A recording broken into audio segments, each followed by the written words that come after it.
Seu irmão é o inteligente. Você nasceu para apoiar, não para liderar. As palavras do meu pai cortaram a elegante sala de reuniões como uma lâmina.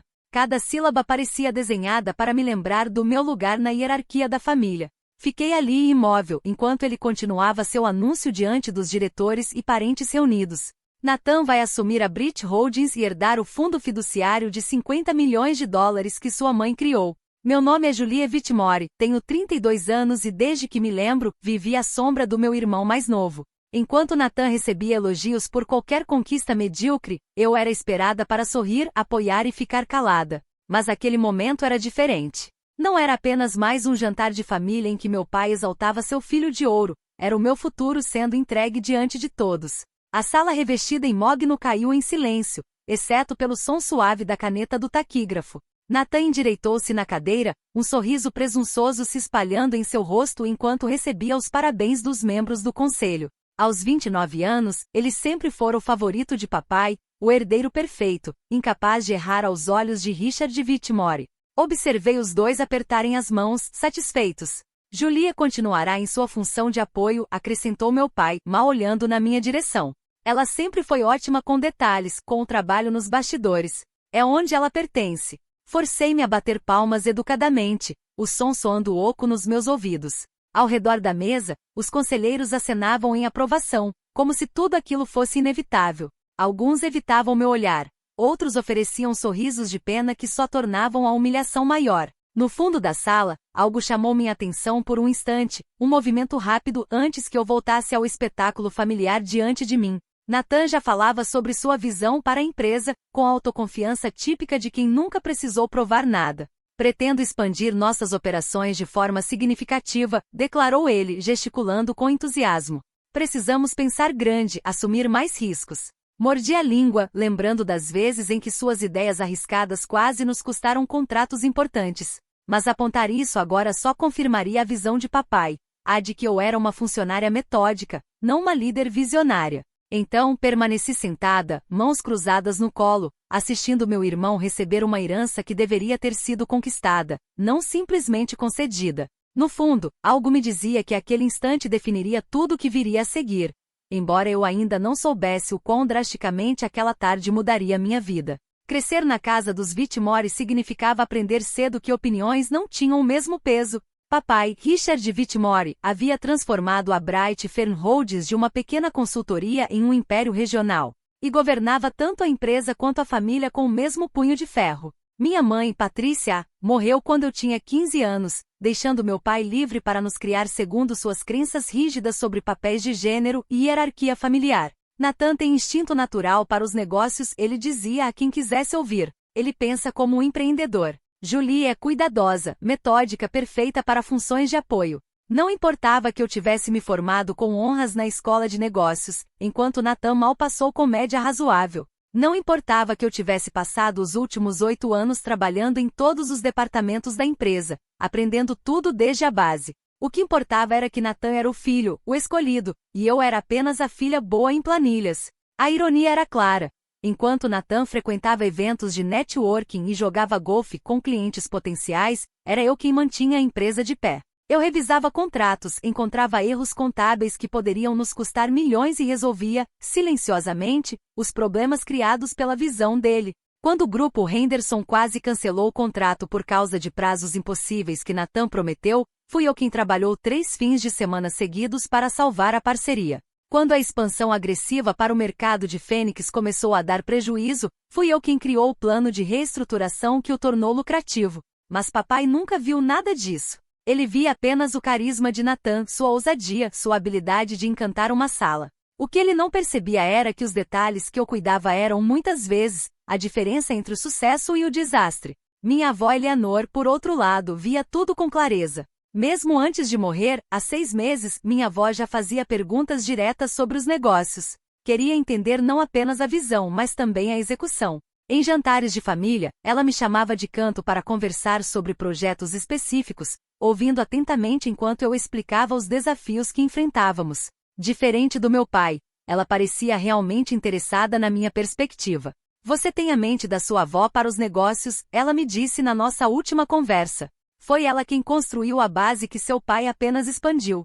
Nunca se esqueça disso, Julie. Essas palavras ecoavam na minha cabeça enquanto Nathan continuava apresentando seus planos para a empresa. Suas ideias eram ousadas, sem dúvida, mas careciam da análise cuidadosa que havia feito da Brit Holdings o sucesso que era. Ele falava em dobrar o número de funcionários em 2 anos, expandir para 3 novos mercados simultaneamente e investir pesado em tecnologia que claramente não entendia.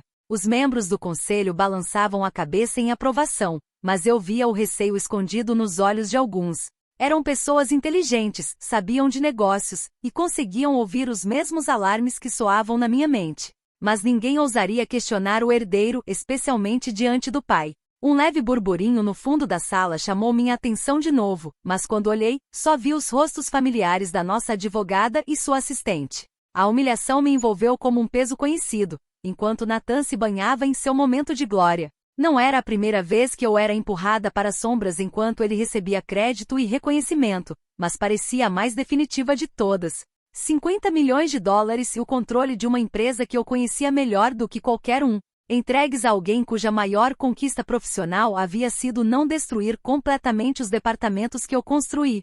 Quero agradecer ao meu pai por acreditar em mim, disse Nathan, com aquela voz treinada na falsa sinceridade que ele dominava.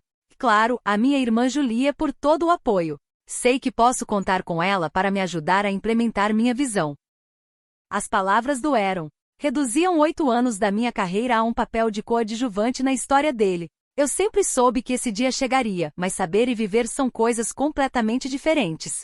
Olhei em volta. Via os rostos de pessoas com quem trabalhei por anos, pessoas que sabiam exatamente o quanto eu contribuíra para o sucesso da empresa. E ainda assim, nenhuma delas diria uma palavra. Naquele mundo, a política corporativa era mais poderosa que a verdade.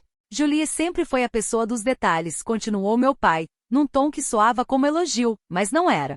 Ela vai garantir que tudo funcione perfeitamente, enquanto Nathan foca no panorama geral. Quis lembrá-lo da conta Morrison, onde minha atenção aos detalhes identificou uma brecha contratual que nos poupou 3 milhões de dólares. Ou da reestruturação do escritório de Denver que aumentou a produtividade em 30% e reduziu os custos. Mas contestar a narrativa do meu pai só provaria o ponto dele, o de que eu não tinha perfil de liderança. Então fiz o que sempre fiz. Sorri e assenti, interpretando o papel que me haviam dado desde a infância. Estou animada para apoiar a visão do Nathan, eu disse, com as palavras amargas como cinzas na boca. A empresa significa tudo para a nossa família. Nathan se inclinou e apertou meu ombro num gesto que talvez fosse para parecer fraternal, mas soou mais como uma lembrança da sua superioridade. É isso que eu amo na Julie, ele disse. Ela sempre foi uma jogadora de equipe. Uma jogadora de equipe. Como se eu não tivesse carregado a equipe por anos enquanto ele levava os méritos.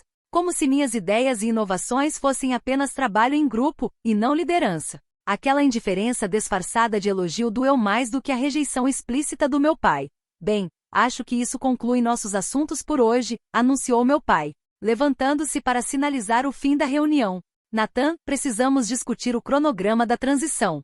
Enquanto as pessoas começavam a recolher seus papéis e se preparar para sair, notei novamente um movimento no canto do fundo. Nossa advogada da família, Victoria Collins, estava parada perto da porta com o que parecia ser um documento formal nas mãos.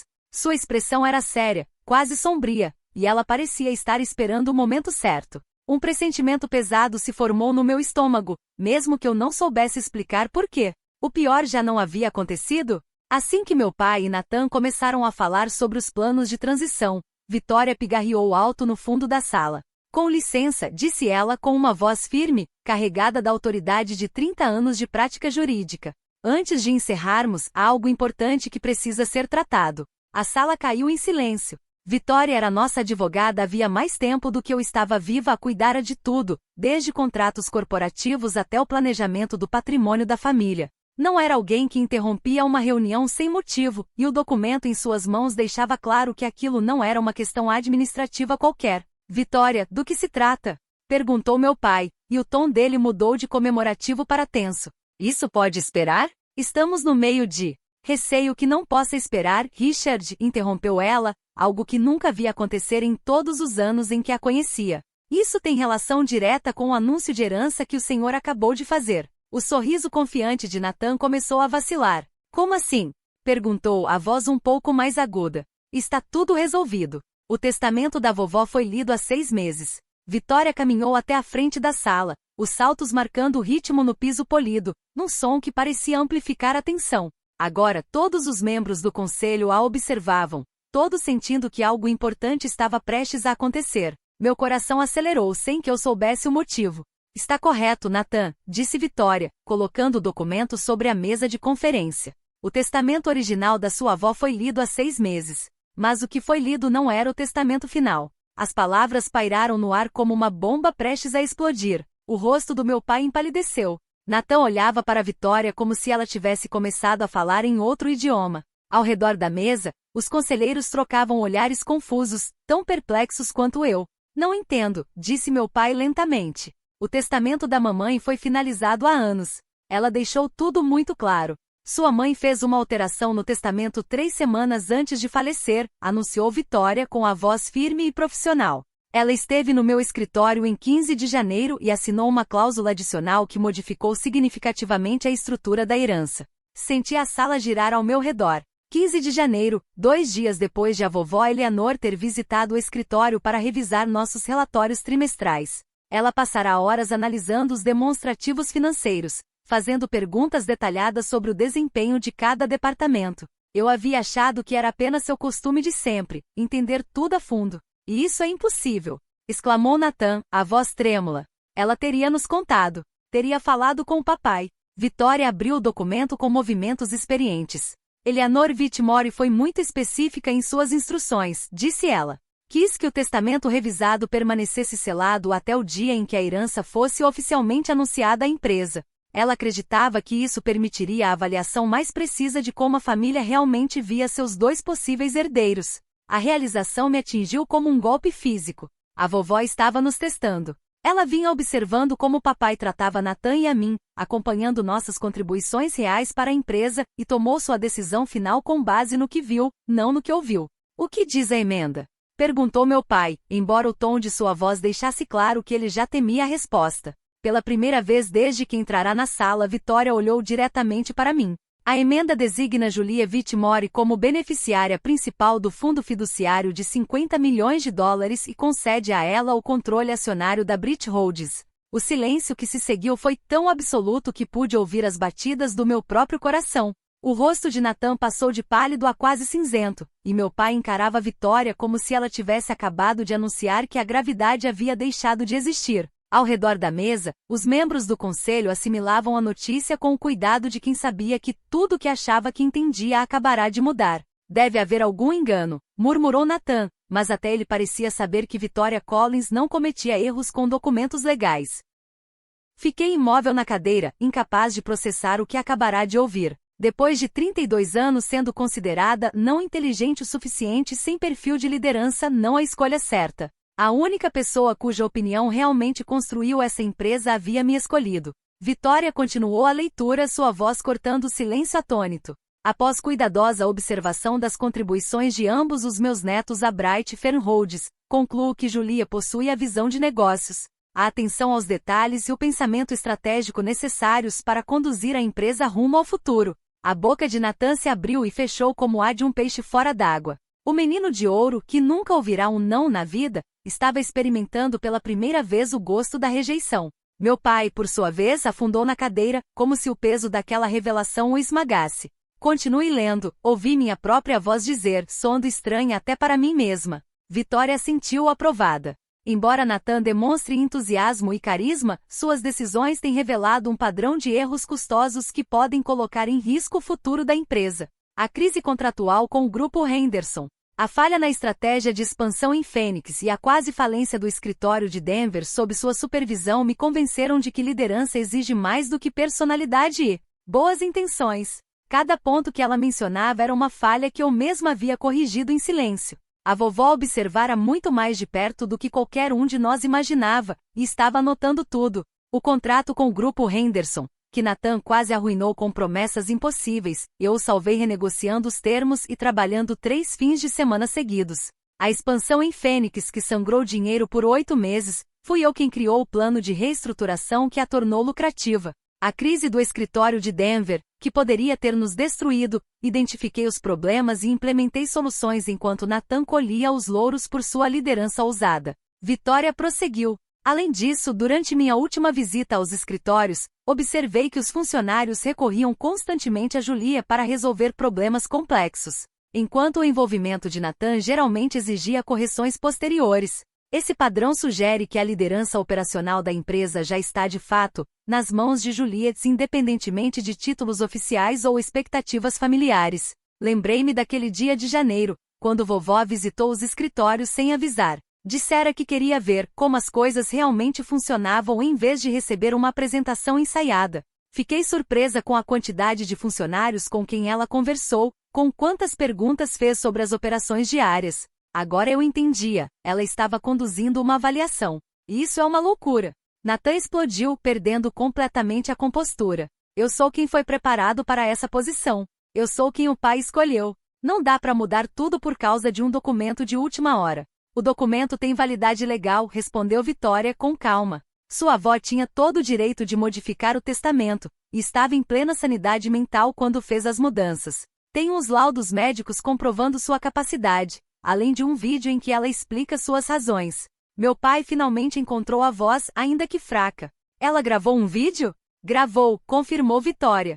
Eleanor quis garantir que ninguém duvidasse de suas intenções. Documentou cada decisão de negócio e resultado que influenciaram sua escolha final. A sala parecia girar. Todas as certezas da nossa família, o futuro, o plano de sucessão, a confiança cega em Nathan, estavam desmoronando diante de nós. Eu via em seus rostos o choque de perceberem que a avó Eleanor tinha observado, avaliado e, no fim, rejeitado a narrativa que haviam criado sobre o sucessor inevitável. Vitória concluiu a leitura. Deixe o controle da Bright Fernholdes para Julia, porque ela já demonstrou as qualidades de liderança necessárias para o sucesso contínuo da empresa. Ela já liderava sem o título. Agora terá também a autoridade e a responsabilidade que conquistou. O silêncio que se seguiu foi absoluto, o som de um mundo desabando. Nathan foi o primeiro a reagir, levantando-se tão bruscamente que a cadeira bateu na parede. E isso é um absurdo! Gritou. Me preparei para isso a vida toda. Todo mundo sabe que eu sou herdeiro.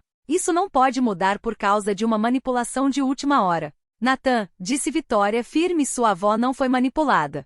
Ela passou meses observando as operações antes de decidir. Isso não foi impulso, foi uma avaliação cuidadosa. Meu pai, com a voz oca, perguntou. Quando? Quando mamãe começou a duvidar do Nathan? Vitória consultou suas anotações.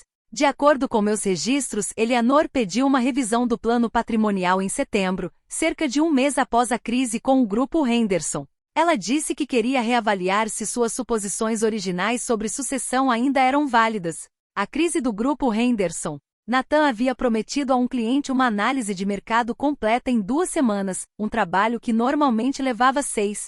Quando o cliente ameaçou cancelar o contrato, papai elogiou Nathan por ser ousado e pensar fora da caixa. O que ele não sabia era que eu passara todas as noites durante 2 semanas elaborando uma versão adaptada da análise, cumprindo o prazo sem comprometer a qualidade. Ela nunca disse nada, murmurou papai. Nunca deu sinal de que estava reconsiderando. Eleanor pediu descrição, explicou Vitória. Queria observar a dinâmica familiar sem influenciar o comportamento. Achava que se anunciasse suas intenções, a autenticidade da avaliação seria comprometida. Pensei em todos aqueles jantares de família nos últimos meses, em todas as vezes que a vovó me fez perguntas detalhadas sobre o trabalho. Enquanto papai e Nathan discutiam os planos grandiosos dele, eu achava que ela só queria conversar. Agora percebia que, na verdade, ela estava conduzindo entrevistas de emprego. Nathan começou a andar de um lado para o outro com os punhos cerrados. E deve haver uma forma de contestar isso. Influência indevida, incapacidade mental, alguma coisa. As pessoas não mudam de ideia sobre herança depois de décadas. Mudam quando descobrem novas informações, respondeu Vitória calma. Eleanor documentou tudo. Guardou registros detalhados das decisões de negócios, seus resultados e quem realmente era responsável pelos fracassos e pelos sucessos. O padrão que ela identificou era bem claro. Que padrão? Perguntou meu pai, embora o tom de voz revelasse que ele já começava a entender. Vitória olhou diretamente para mim antes de responder. Enquanto Nathan recebia o crédito pela liderança, Julie era quem resolvia os problemas, evitava desastres e garantia o verdadeiro sucesso da empresa. Eleanor concluiu que a liderança eficaz já existia, só não era reconhecida nem recompensada. A verdade dessas palavras atingiu a sala como um golpe. Todos os membros do conselho sabiam. Tinham visto Nathan fazer discursos ousados e me visto trabalhar até tarde para transformar suas ideias em realidade. Tinham presenciado reuniões em que ele era elogiado pela visão, enquanto eu fazia essa visão funcionar. Vitória prosseguiu. Eleanor também ficou particularmente preocupada com as projeções financeiras de Nathan para futuras expansões. Ela pediu ao seu diretor financeiro que revisasse os planos de forma independente e concluiu que eram, em suas palavras, perigosamente otimistas e mal pesquisados. Eu lembrava desses planos. Nathan queria expandir para 4 novos mercados de uma só vez. Dobrar o número de funcionários em 18 meses e investir em tecnologia que custaria mais do que nosso lucro anual. Quando mencionei minhas preocupações a papai, ele as descartou como excesso de cautela da Julie. Mas a vovó estava ouvindo. Vitória então abriu a pasta e tirou outro documento. Há mais uma coisa, anunciou. Eleanor deixou instruções específicas para a transição de poder. Nathan parou de andar e a encarou. Que tipo de instruções? Ela sabia que essa revelação seria um choque para a família, explicou Vitória. Quis garantir que a transição fosse tranquila e profissional, com o mínimo de impacto nas operações. Ela abriu o segundo documento e leu. Com efeito imediato, Julie assume o cargo de diretora executiva CEO da Bright Fern Holdings. Nathan manterá sua posição atual como diretor de desenvolvimento de negócios, reportando-se diretamente a Julie. A sala explodiu em murmúrios. O rosto de Nathan ficou vermelho ao perceber que agora trabalharia para a irmã que sempre considerou sua subordinada. Papai parecia não conseguir respirar. O mundo que ele havia construído em sua cabeça estava desmoronando. E isso é absurdo! Gritou Nathan. Eu não vou trabalhar para ela. Não vou me reportar a quem sempre foi minha assistente. Eu nunca fui sua assistente, respondi baixinho, pela primeira vez desde que Vitória começara a ler. Eu estava apenas consertando seus erros. A simplicidade daquela frase o calou mais do que qualquer grito poderia. Ao redor da mesa, alguns membros do conselho acenaram em silêncio, reconhecendo finalmente o que todos sempre souberam, mas nunca disseram em voz alta. Vitória continuou. Eleanor também estabeleceu um sistema de avaliação de desempenho. A permanência de Nathan na empresa e qualquer participação futura nos lucros dependerão da melhora comprovada em sua tomada de decisão e em suas habilidades de colaboração, conforme a avaliação de Julie e do conselho diretor. Habilidades de colaboração, repetiu Nathan, a voz falhando. Ela é minha irmã, não minha chefe. Na verdade, eu disse, levantando-me pela primeira vez desde o início da reunião, eu sou as duas coisas. E o seu primeiro desafio colaborativo, eu disse, mantendo a voz firme, será explicar ao grupo Henderson por que o seu cronograma de entrega quase nos fez perder o contrato. Papai finalmente encontrou a voz. Julie, certamente você não pretende responsabilizar seu irmão pelas decisões dele? Pretendo sim, pai. E começarei com uma revisão completa de todos os projetos que ele gerenciou nos últimos 2 anos. A expressão devastada de Nathan foi quase satisfatória. Pela primeira vez na vida, ele estava enfrentando as consequências de seus próprios atos, sem que alguém, silenciosamente, as consertasse por ele. Papai parecia igualmente atordoado, confrontando, enfim, a realidade de que sua avaliação das nossas capacidades não apenas fora errada, mas perigosamente equivocada. O conselho precisará de tempo para processar essas informações, disse Margaret Tim, a conselheira mais antiga da empresa. Mas é importante notar que essa transição apenas formaliza o que muitos de nós já observamos há anos. Julie sempre foi a espinha dorsal operacional desta companhia, acrescentou James Park, nosso diretor financeiro. Essa decisão apenas reconhece uma realidade existente em vez de criar uma nova. Nathan olhou desesperadamente ao redor da sala, em busca de apoio que claramente não viria. Vocês vão simplesmente aceitar isso? Vão deixar ela destruir tudo o que construímos? O que nós construímos? Perguntei, mantendo o tom calmo apesar da adrenalina. Nathan, diga o nome de um único projeto bem-sucedido que você completou sem a minha ajuda. O silêncio que se seguiu foi incômodo. Nathan tentou formular uma resposta, mas nada veio. Por fim, virou-se para o pai com olhos suplicantes. Vai deixar ela falar comigo assim? Papai parecia mais velho do que nunca, o peso de seus erros estampado em seu rosto. Acho que, disse lentamente, sua avó enxergava coisas sobre este negócio que eu não vi. Vitória começou a recolher seus documentos. A transição entra em vigor imediatamente. Eleanor também pediu que eu lembrasse a todos que a Bright Fernholdes sempre prosperou graças ao planejamento cuidadoso e à atenção aos detalhes, não apenas à visão e ao carisma. No fim, vovó Eleanor teve a última palavra, mesmo do túmulo. Ela observou, avaliou e escolheu a competência em vez do favoritismo. A filha que fora criada para apoiar, não liderar, agora estava no comando de tudo. O reinado do garoto de ouro terminou antes mesmo de começar, e todos na sala sabiam disso. Nos meses que se seguiram à revelação da herança, a reputação de Nathan desmoronou, dentro da empresa e em toda a comunidade de negócios. Espalhou-se rapidamente a história de como o herdeiro aparente fora preterido pela irmã, coadjuvante, levando clientes e concorrentes a questionarem todas as suas decisões passadas.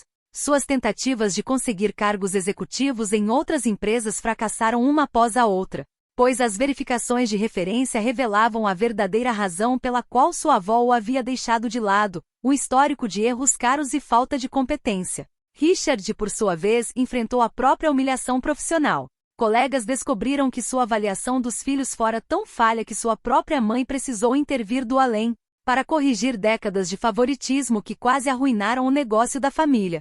Ao revisar os relatórios trimestrais mais recentes, que mostravam lucros recordes sob minha liderança, pensei em como as silenciosas observações de vovó Eleanor haviam validado anos de trabalho não reconhecido. Ela provou que a verdadeira liderança vem daqueles que resolvem problemas, não dos que apenas buscam crédito. A vingança que eu conquistara sem perceber era mais doce do que qualquer plano. A prova definitiva de que competência e dedicação importam mais do que favoritismo e direitos herdados.